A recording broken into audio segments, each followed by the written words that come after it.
Let me ask you about ways people characterize making of leaders, how leaders are made.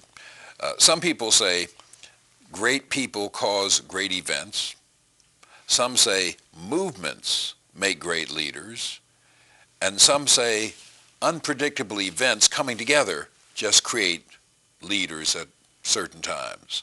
Um, how, which of these, if any, fits the way you've come to leadership Well, positions? I may come somewhere in this sense that events dictate how leadership evolves. Mm. If you have a depression, you have a Herbert Hoover and a Franklin Roosevelt.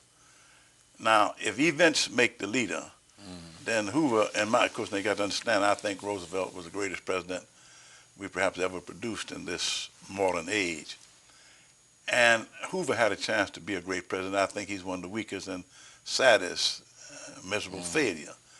But events were there. So events don't determine the leadership. They simply give an opportunity to exercise leadership. If there had been no depression in 29, I doubt seriously if Roosevelt would have been elected in 32. I think if we'd had a chicken in every pot and, the stock market continued upward, that Hoover would have served an 8-year term. But because of the depression and the perceived image of the people, that he did not handle it well. So the depression, the events, if I'm making my, determine the leader, but he may fail or succeed. In my judgment, Hoover failed miserably, to deal with it effectively. The bonus march, where he had MacArthur to rout the people from that, his failure to understand what happened, even after he left office, I doubt if he ever knew what happened. When Truman became president, and I read his life with great interest, I really don't think that anybody since Truman has had to deal with the kind of issues he had to deal with. Some of these presidents have had a glorious time compared with the life and death issues that Truman faced at a time when we could have ended the world with atomic war, when all kinds of issues faced us, and Truman had to make certain decisions. I think that if Dewey had been president, we would have had different decisions, so that events give the leader a chance to evolve. And if you serve in certain periods of time when everything is quiet and normal, you may not ever become a great leader. Calvin Coolidge was president during a time of some so-called normalcy, so that he just a cipher, a zero of the rim knocked off, hardened. But when things happen, a civil war, can you imagine what might have happened if Lincoln had not been president? Black people, and I'm sorry to see that, sort of say that he was more concerned about preserving the Union than he was about freeing slaves. Well, that may be true, but look at the obvious end. Suppose he had said, okay, let the Union go. We'll take these northern states and form, a more perfect union, and you southern states do what you want. Look how long black folk would have stayed. Even today, we may still be in a state of servitude. So that his determination to preserve the Union has other effects. When you make a decision to preserve the Union, that trickles all down the line. There are those who say the Emancipation Proclamation meant nothing, yet Frederick Douglass and other black folk begged him to issue it. And when he issued it, they forget that everywhere Grant and Sherman and Thomas and Butler and other Union generals went, black people recognized they were free. Because the minute the Union troops got in control, the Emancipation Proclamation did free them. In spite of the fact that the actual writing did not free them, but the events did. Now, having said that, events gave Lincoln a chance to be a great leader. But the same events might have made somebody else a very weak leader. I hope I'm. Yes. It's what's in you that makes the leadership apparent. But it's the events that determine whether you have a chance to use it. Is it at all possible to create leaders?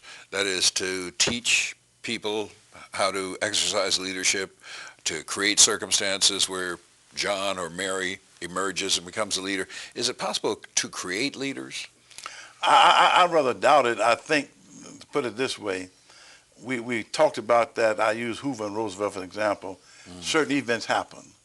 Hoover was there for a while, in my judgment, did very little with it. Roosevelt came. There was nothing in Roosevelt's background, a patrician, aristocratic, born rich, uh, never exposed to poverty, I don't think, as I see it. And yet, there was a reach in him that caused him to feel a compassion and a kinship with those who were the farthest down. When he said 1/3 of the nation is ill-housed, ill-clothed, ill-fed, I've had a lot of black folk come to me and say, well, Roosevelt didn't say much about Negroes. I said, yes, he did. When he said 1/3 ill-housed, ill-fed, ill-clothed, he was talking about us. He didn't have to specify. We were large part of that class of ill-housed. I lived in that time, no electric lights, no. Leadership, I think, sort of evolves. Opportunities are thrust upon you. What happened to Julian Bond in college? What happened to Marion Barry in college, to the young lady who has the children's fund? Marion Wright Edelman. Marion Wright Edelman. What happened to you that caused you to say, I'm going to leave this environment and get involved deeply? What happened to Ben Hooks to leave the FCC, where I was sure to be appointed chairperson? And after I became chairman of the FCC, glittering avenues of gold, directorships on major corporations, and partnerships in major law firms, and multi-million-dollar income. What happened? I went to the NAACP for $50,000 a year, exchanging $150 for another, and that's all I made when I went there, and subjected myself to all kinds of travail and threats of death and all. I mean, it's something in me that propelled me, but was I trained to do it? I can't say that I was. I think leaders are born and not made. That innate quality, that's there, reacts to circumstances like flowers grow in the proper atmosphere. There may be millions of leaders that never rose to leadership because they were not in a certain position at a certain time. Others who were there who messed it up badly. Well, Benjamin Hooks, we're glad that you were born. Thank you for doing this. Thank you, sir.